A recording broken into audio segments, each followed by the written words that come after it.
আজকে আমরা দশম শ্রেণীর দ্বিতীয় পর্যায়ক্রমিক মূল্যায়ন 2025 সালের ইতিহাস বিষয়ের সিলেবাস নাম্বার বিভাজন এবং একটি নমুনা প্রশ্নপত্র সম্পর্কে আলোচনা করব। তো চলো এই ভিডিওতে আমরা দেখে নিই ক্লাস 10-এর সেকেন্ড ইউনিট টেস্ট 2025 সাবজেক্টের সিলেবাস, মার্কস ডিভিশন এবং এই কোশ্চেন পেপারের উত্তরগুলো। সেকেন্ড ইউনিট টেস্টে তোমাদের 40 নম্বরের পরীক্ষা হবে, সময় থাকবে 1 ঘন্টা 30 মিনিট বা 1 ঘন্টা 15 মিনিট সময়ও কিন্তু দেওয়া থাকতে পারে। প্রথমে দেখো তোমাদের সিলেবাসের মধ্যে কোন কোন অধ্যায় রয়েছে। 4 নম্বর যে অধ্যায় অর্থাৎ চতুর্থ অধ্যায় সংঘবদ্ধতার গোড়ার কথা, পঞ্চম অধ্যায় বিকল্প চিন্তা ও উদ্যোগ, বৈশিষ্ট্য ও পর্যালোচনা এবং ষষ্ঠ অধ্যায় যেটা বিংশ শতকের ভারতে কৃষক, শ্রমিক ও বামপন্থী আন্দোলন, বৈশিষ্ট্য ও পর্যালোচনা। ওকে, এগুলো তোমাদের পড়তে হবে সেকেন্ড ইউনিট টেস্টের পরীক্ষার জন্য। ওকে, এরপর দেখো তোমাদের কীরকম প্রশ্ন পরীক্ষায় দেওয়া হবে সেগুলো দেখে নাও। সাধারণত 10টি MCQ প্রশ্ন দেওয়া থাকে, 10-এ 10 নম্বর, এগুলো সঠিক উত্তর বেছে নিয়ে লিখতে হবে। ঠিক আছে, প্রশ্নের মানে 1 নম্বর করে থাকবে। এরপর 6টি SAQ প্রশ্ন দেওয়া থাকবে, এগুলো 1 নম্বর মানের প্রশ্ন, 1 কথায় উত্তর লিখতে হবে। তো দুটি করে প্রশ্ন দেওয়া থাকছে প্রতিটা অধ্যায় থেকে 3, ঠিক আছে, 6টারই উত্তর লিখতে হবে। আর 2 নম্বর মানের প্রশ্ন তোমাদের সাধারণত দেখো এখানে 5টা দেওয়া থাকবে, সেখান থেকে তোমাদের 4টির উত্তর লিখতে হবে। ঠিক আছে, 2 নম্বর মানের প্রশ্ন 4 দুগুণে 8 নম্বর, আর 4 নম্বর মানের প্রশ্নে দুটি উত্তর লিখতে হবে, 4 দুগুণে 8 নম্বর। এখানে 3টি প্রশ্ন সাধারণত দেওয়া থাকবে, 1টি করে প্রশ্ন দেওয়া থাকবে প্রতিটা অধ্যায় থেকে 3টি আনসার করতে হবে। আর এরপর 8 নম্বর মানের 1টি প্রশ্নের উত্তর লিখতে হবে, 3টি অধ্যায় থেকে 3টি প্রশ্ন থাকবে, সেখান থেকে 1টির উত্তর লিখতে হবে। তো এইরকম প্যাটার্নে সাধারণত প্রশ্ন তোমাদের থাকবে সেকেন্ড ইউনিট টেস্টের পরীক্ষায়। প্রশ্নের এবং টোটাল 40 নম্বরের প্রশ্ন থাকবে, সময় থাকবে 1 ঘন্টা 30 মিনিট বা 1 ঘন্টা 15 মিনিট। চলো আমরা এখন একটি কোশ্চেন পেপার এবং তার উত্তরগুলো দেখে নিই। প্রথম হচ্ছে 1 নম্বর থেকে সঠিক উত্তরটি বেছে নাও। প্রথমে 10টি প্রশ্ন দেওয়া আছে, প্রশ্নের মানে 1 নম্বর করে 1 × 10 = 10। একের দাগে হচ্ছে বর্তমান ভারতের লেখক হলেন বঙ্কিমচন্দ্র, স্বামী বিবেকানন্দ, রবীন্দ্রনাথ, অবনীন্দ্রনাথ। তো বর্তমান ভারতের লেখক হলেন কে? স্বামী বিবেকানন্দ। 2 নম্বর, ঊনবিংশ শতাব্দীতে সভা সমিতির যুগ বলে অভিহিত করেন ডক্টর অনিল শীল। এরপর হচ্ছে রমেশচন্দ্র মজুমদার, ডক্টর নিমাই সাধন বসু, ডক্টর অমলেশ। তো ঊনবিংশ শতাব্দীকে সভা সমিতির যুগ বলে অভিহিত করেন কে? উত্তর হচ্ছে ডক্টর অনিল শীল। 3 নম্বর, সিপাহী বিদ্রোহকে ভারতের প্রথম স্বাধীনতা যুদ্ধ বলে অভিহিত করেন রমেশচন্দ্র মজুমদার, চার্লস বল, ভি সাভারকার, PV যোশী। এখানে উত্তর হবে VD সাভারকার। ঠিক আছে, নেক্সট হচ্ছে 4 নম্বর, গগনেন্দ্রনাথ ঠাকুর ছিলেন সঙ্গীত শিল্প, নাট্যকার, কবি, ব্যঙ্গচিত্র শিল্পী। তো গগনেন্দ্রনাথ ঠাকুর ছিলেন কে? ব্যঙ্গচিত্র শিল্পী। এরপর হচ্ছে ভারতের প্রথম হাফ টোন প্রিন্টিং পদ্ধতি প্রবর্তন করেন সুকুমার রায়, উইলিয়াম কেরি, উপেন্দ্র কিশোর রায়চৌধুরী, জেমস অগাস্টাস হেকি। সঠিক উত্তর উপেন্দ্র কিশোর রায়চৌধুরী। 6 নম্বর হচ্ছে grammar of the Bengali language গ্রন্থের রচয়িতা হলেন ম্যাথু ল্যাম্পিসডেন। এরপর হচ্ছে ন্যাথালিয়েন ব্রাসি হার্লহেড, চার্লস উইলকিন্স না উইলিয়াম জোন্স। এখানে উত্তর লিখবে ন্যাথানিয়েল ব্রাসি হার্লহেড। ওকে, 7 নম্বর, বেঙ্গল কেমিক্যালস প্রতিষ্ঠা করেন নীলরতন সরকার, জগদীশচন্দ্র বসু, প্রফুল্লচন্দ্র রায়, মেঘনাথ বসু। এখানে উত্তর হবে প্রফুল্লচন্দ্র রায় বেঙ্গল কেমিক্যালস প্রতিষ্ঠা করেন। একা আন্দোলনের নেতা ছিলেন মাদারিপাসি, বাবা রামচন্দ্র, ডক্টর আম্বেদকর, জওহরলাল নেহরু।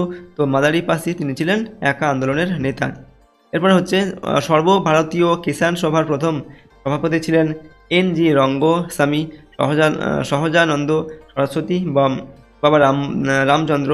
এরপর লালা লাজপত রায়। তো সর্বভারতীয় কিষাণ সভার প্রথম সভাপতি ছিলেন স্বামী সহজানন্দ সরস্বতী। 10 নম্বর হচ্ছে বারদৌলি সত্যাগ্রহ হয়েছিল বোম্বাইতে, পাঞ্জাবে, মাদ্রাজে, গুজরাটে। তো বারদৌলি সত্যাগ্রহ হয়েছিল গুজরাটে। 2 নম্বর দাগে নিচের প্রশ্নগুলোর একটি বাক্যে উত্তর লিখতে হবে। এখানে প্রশ্নের মানে হচ্ছে 1 নম্বর করে 1 × 6 = 6। 2-1, ভারতের প্রথম ভাইসরয় কে ছিলেন? ভারতের প্রথম ভাইসরয় ছিলেন লর্ড ক্যানিং। কবে হিন্দু মেলা প্রতিষ্ঠিত হয়? তো হিন্দু মেলা প্রতিষ্ঠিত হয় 1867 খ্রিস্টাব্দে। 3 নম্বর, কে বর্ণপরিচয় রচনা করেন? তো বর্ণপরিচয় রচনা করেন ঈশ্বরচন্দ্র বিদ্যাসাগর। 4 নম্বর, শ্রীরামপুর ত্রয়ী কাদের বলা হয়? উইলিয়াম কেরি, জোশুয়া মার্সম্যান ও উইলিয়াম ওয়ার্ডকে একত্রে শ্রীরামপুর ত্রয়ী বলা হয়। 5 নম্বর, কে কবে ফরওয়ার্ড ব্লক গঠন করেন? সুভাষচন্দ্র বসু 1939 খ্রিস্টাব্দে ফরওয়ার্ড ব্লক গঠন করেন। লাঙল পত্রিকার সম্পাদক কে ছিলেন? লাঙল পত্রিকার সম্পাদক ছিলেন নজরুল ইসলাম। 3 নম্বর দাগে নিচের প্রশ্নগুলো 2-3টি বাক্যে উত্তর দাও, যে কোনো 4টির উত্তর লিখতে হবে, প্রশ্নের মান 2 করে। 4 দুগুণে 8 নম্বর দেওয়া আছে। 3-এর 1-এ হচ্ছে আনন্দমঠ উপন্যাস কীভাবে জাতীয়তাবাদী ভাবধারাকে উদ্দীপ্ত করেছিল। তো দেখো, আনন্দমঠ উপন্যাসে দেশীয় সংস্কৃতি ও সাহিত্যের উপর গুরুত্ব দেওয়া হয়েছিল। এই উপন্যাসটি ছিল স্বদেশিকতার বীজমন্ত্র, বিপ্লববাদের প্রেরণা ও শক্তি। সমগ্র দেশের জনগোষ্ঠীকে উদ্বুদ্ধ করে জাতীয়তাবোধকে জাগিয়ে তুলেছিল এই উপন্যাস। পরেরটা হচ্ছে 3-এর 2 নম্বর, বঙ্গ ভাষা প্রকাশিকা সভা কেন প্রতিষ্ঠিত হয়েছিল।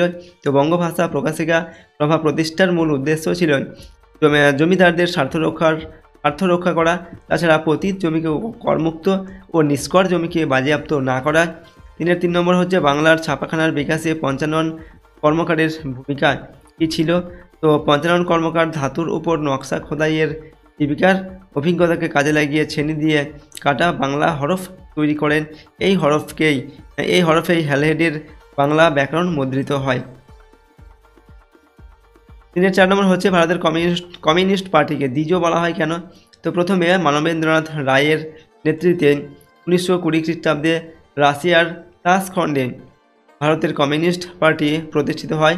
পরে সিঙ্গারাভেলু চেটিয়ারের নেতৃত্বে 1925 খ্রিস্টাব্দে ভারতের কানপুরে আনুষ্ঠানিকভাবে কমিউনিস্ট পার্টি প্রতিষ্ঠিত হয়। দুবার প্রতিষ্ঠার ফলে কমিউনিস্ট পার্টিকে দ্বিজ বলা হয়। মানবেন্দ্রনাথ রায় কে ছিলেন। তো মানবেন্দ্রনাথ রায় ছিলেন ভারতের একজন বামপন্থী স্বাধীনতা সংগ্রামী। তার প্রকৃত নাম নরেন্দ্রনাথ ভট্টাচার্য। তিনি 1920 খ্রিস্টাব্দে রাশিয়ার তাশখণ্ডে ভারতের কমিউনিস্ট পার্টি প্রতিষ্ঠা করেন। 4 নম্বর থেকে নিচের প্রশ্নগুলির 7-8টি বাক্যে উত্তর দাও, যে কোনো 2টি লিখতে হবে, প্রশ্নের মান 4 করে। 4 দুগুণে 8 নম্বর। তার 1-এর দাগে ভারত মাতা চিত্রে কীভাবে জাতীয়তাবোধ ফুটে উঠেছে আলোচনা করো। তার 2 নম্বর, ছাপা বইয়ের সঙ্গে শিক্ষা বিস্তারের সম্পর্ক আলোচনা করো। তার 3 নম্বর হচ্ছে টিকা লিখতে হবে মেরাট ষড়যন্ত্র মামলা সম্পর্কে। 5 নম্বর দাগে হচ্ছে 15-16টি বাক্য উত্তর লিখতে হবে, যে কোনো একটি, প্রশ্নের মান 8 করে। 1 × 8 = 8। 5-এর 1-এর প্রশ্ন হচ্ছে 1857 খ্রিস্টাব্দের বিদ্রোহের চরিত্র বিশ্লেষণ করো। 5-এর 2 নম্বর, 19 শতকে বাংলার কারিগরি শিক্ষার বিকাশ সম্পর্কে আলোচনা করো। 5-এর 3 নম্বর হচ্ছে অহিংস অসহযোগ আন্দোলনের সময়কালে ভারতের কৃষক আন্দোলনের বিবরণ দাও। তো এগুলো হচ্ছে 4 নম্বর এবং 8 নম্বর মানের প্রশ্নের উত্তরগুলো অবশ্যই তোমরা কিন্তু প্র্যাকটিস করে রাখবে। দেখো, আজকে আমরা তোমাদের ক্লাস 10-এর সেকেন্ড ইউনিট টেস্ট 2025 হিস্ট্রি সাবজেক্টের একটি মডেল কোশ্চেন পেপার, সেই সঙ্গে আমরা সিলেবাস এবং নাম্বার বিভাজন সম্পর্কে আলোচনা করলাম। এখানে যে প্রশ্নোত্তরগুলো সম্পর্কে আলোচনা করা হলো, প্রশ্নোত্তরগুলো অবশ্যই ভালোভাবে পড়বে তোমরা এবং মুখস্থ করবে। আর যে অধ্যায়গুলো তোমাদের সেকেন্ড ইউনিট টেস্টের মধ্যে রয়েছে, প্রতিটি অধ্যায় কিন্তু ভালোভাবে তোমরা পড়ে নেবে, ঠিক আছে। যদি আমাদের এই চ্যানেলে তোমরা নতুন হও, অবশ্যই চ্যানেলটিকে সাবস্ক্রাইব করবে, পাশের বেল আইকনে প্রেস করে অল অপশানটিকে সিলেক্ট করে নেবে। পরবর্তী ভিডিওগুলি পাওয়ার জন্য ভিডিওটিতে লাইক করবে আর ভিডিওটিকে বন্ধু-বান্ধবের সঙ্গে অবশ্যই শেয়ার করবে। কমেন্ট বক্সে তোমাদের মতামত লিখে জানাবে। তো আজকে আমরা এই ভিডিওটিকে এখানেই শেষ করছি। সম্পূর্ণ ভিডিওটি দেখার জন্য অসংখ্য ধন্যবাদ।